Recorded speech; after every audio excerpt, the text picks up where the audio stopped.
हरे कृष्णा। कल की कथा में हम आगे बढ़ते हैं।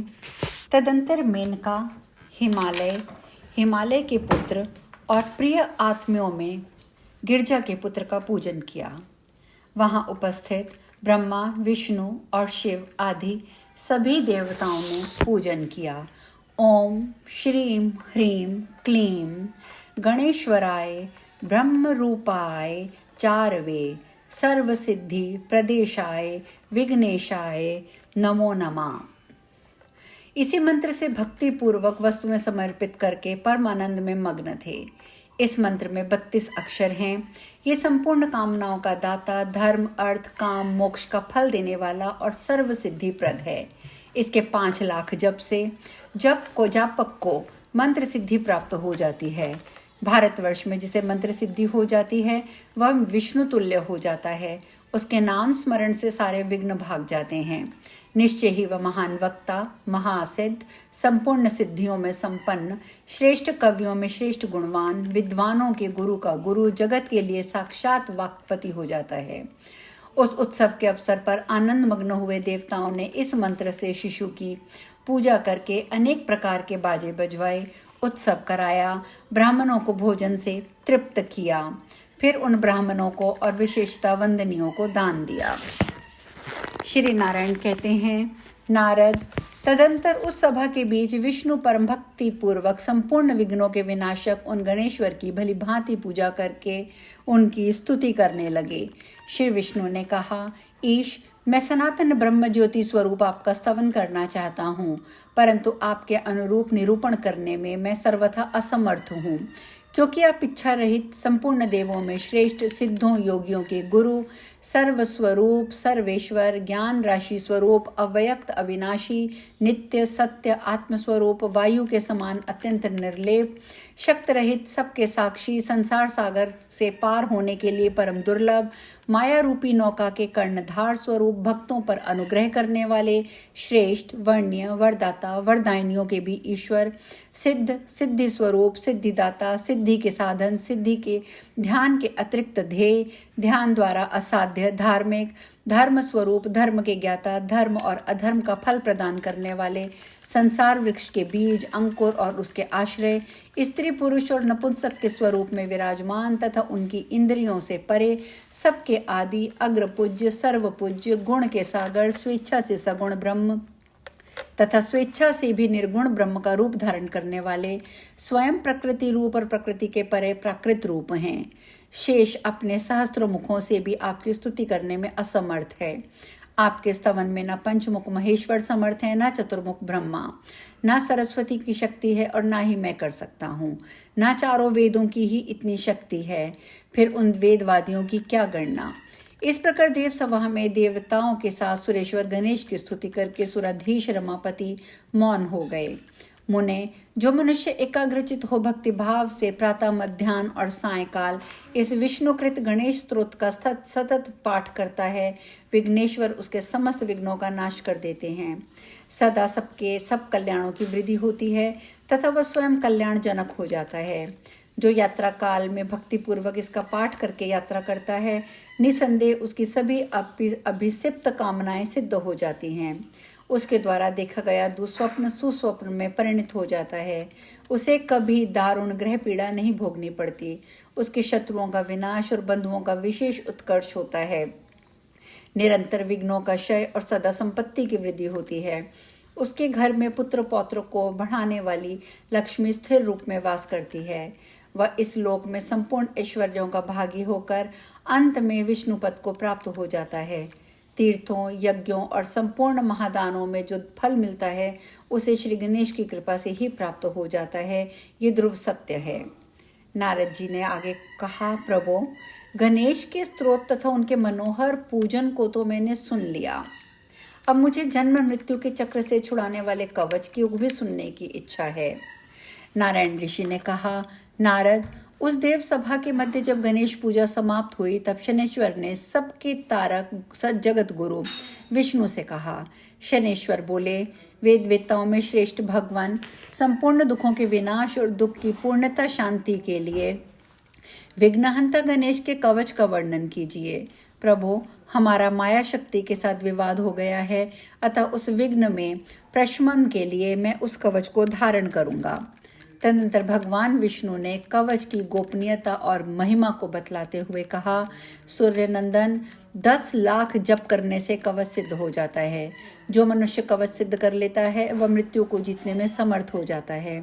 सिद्ध कवच वाला मनुष्य उसके ग्रहण मात्र से भूतल पर वाग में चिरंजीवी, सर्वत्र विजयी और पूज्य हो जाता है।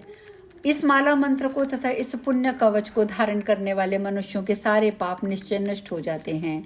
भूत, प्रेत, पिशाच, कुष्मांड, ब्रह्म राक्षस, डाकनी, योगिनी, बेताल आदि बाल ग्रह और क्षेत्रपाल आदि कवच के शब्द मात्र के श्रवण से भयभीत हो जाते हैं। जैसे गरुड़ सर्प के निकट नहीं जाते, उसी तरह कवचधारी पुरुषों के सन्निकट आदि अर्थात मानसिक रोग, व्याधि अर्थात शारीरिक रोग, भयदायक शोक नहीं फटकता। इसे अपने सरल स्वभाव वाले गुरु भक्त शिष्य को ही बतलाना चाहिए। शनिश्चर इस संसार मोहन नामक कवच के प्रजापति ऋषि हैं, बृहति छंद हैं, स्वयं लंबोदर गणेश देवता हैं। धर्म, अर्थ, काम और मोक्ष में इसका विनियोग कहा गया है। मुने, ये संपूर्ण कवचों का सारभूत है। ओम गम हुम श्री गणेशाय स्वाहा मेरे मस्तक की रक्षा करें। 32 अक्षरों वाला मंत्र सदा मेरे ललाट को बचाए। ओम ह्रीम क्लीम श्रीम गम यह निरंतर मेरे नेत्रों की रक्षा करे। विघ्नेश भूतल पर सदा मेरे तालु की रक्षा करें। ओम ह्रीम श्रीम क्लीम यह निरंतर मेरी नासिका की रक्षा करे। और ओम गौम गम शूर्पकर्णाय स्वाहा ये मेरे होंठ की रक्षा करें। षोडाक्षर मंत्र मेरे दांत, तालु, जीभ को बचावें। ओम लम श्रीम लंबोदराय स्वाहा सदा गणस्थल की रक्षा करें। ओम क्लीम ह्रीम विक्षणा विघ्नाशाय स्वाहा सदा कानों की रक्षा करें। ओम श्रीम गम गजाननाय स्वाहा सदा कंधों की रक्षा करें। ओम ह्रीम विनायकाय स्वाहा सदा पृष्ठभाग की रक्षा करें। ओम क्लीम ह्रीम कंकाल की और गम वक्षस्थल की रक्षा करें। विघ्न निहंता हाथ, पैर और सर्वांग को सुरक्षित रखें। पूर्व दिशा में लंबोदर, अग्निकोण में विघ्नायक रक्षा करें। दक्षिण में विघ्नेश और नैऋत्य कोण में गजानन रक्षा करें। पश्चिम में पार्वती पुत्र, वायव्य कोण में शंकरात्मज, उत्तर में परिपूर्णतम श्री कृष्ण का अंश, ईशान कोण में एक दंत, उधर भाग में हेरंब रक्षा करें। अधोभाग में सर्वपूज्य गधापति सब ओर से मेरी रक्षा करें। शयन और जागरण काल में योगियों के गुरु मेरा पालन करें। वत्स इस प्रकार जो संपूर्ण मंत्रों समूहों का विग्रह स्वरूप है, उन परम अद्भुत संसार मोहन नामक कवच का मैंने तुमसे वर्णन कर दिया है। सूर्य नंदन, इसे प्राचीन काल में गोलोक के वृंदावन में रास मंडल के अवसर पर श्री कृष्ण ने मुझे विनीत को दिया था, वहीं मैंने तुम्हें प्रदान किया है। तुम इसे जिस किसी को मत दे डालना। ये परम श्रेष्ठ, सर्वपूज्य और संपूर्ण संकटों से उबारने वाला है। जो मनुष्य विधि पूर्वक गुरु की अभ्यर्चना करके इस कवच को गले अथवा दक्षिण भुजा पर धारण करता है, वह निसंदेह विष्णु के समान हो जाता है। ग्रहेंद्र, हजारों अश्वमेध और सैकड़ों वाजपेयी यज्ञ इस कवच की 16वीं कला की भी समानता नहीं कर सकते।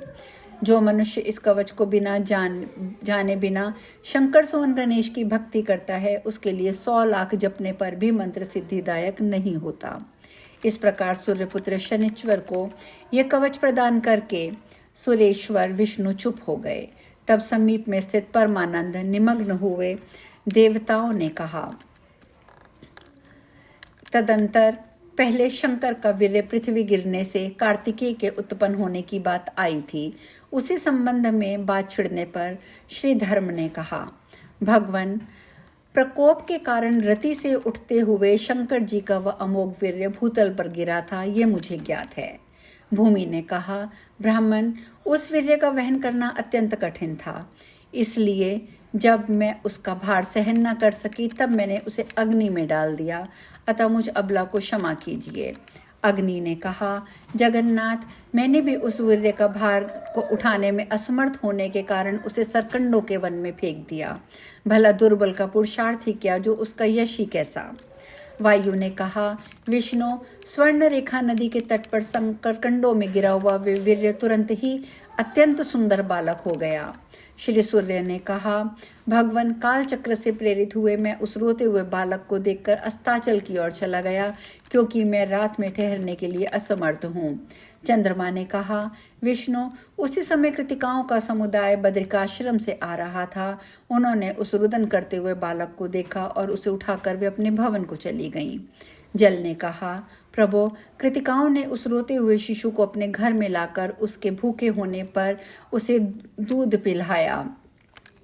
वह शिवपुत्र सूर्य से भी अधिक प्रभावशाली था। दोनों संध्याओं ने कहा, भगवान, इस समय वह बालक 6 कृतिकाओं का पोष्य पुत्र है। उन्होंने स्वयं ही प्रेम पूर्वक उसका कार्तिकेय ऐसा नाम रखा है। रात्रि ने कहा, प्रभो, वे कृतिकाएं उस बालक को आंखों से ओझल नहीं करती, उनके लिए वे प्राणों से भी बढ़कर प्रेम पात्र है, क्योंकि जो पालन करने वाला होता है उसी का वह पुत्र कहलाता है। दिन ने कहा, देव, जो वस्तुएं त्रिलोकी में दुर्लभ हैं और अपने स्वाद के लिए प्रशंसित हैं, उन्हीं को वे उस बालक को खिलाती हैं। इस प्रकार से ये चर्चा चलने लगी और अब आगे किसने क्या कहा ये चर्चा अब हम कल करेंगे। आज यहीं विश्राम लेंगे। हरे कृष्णा।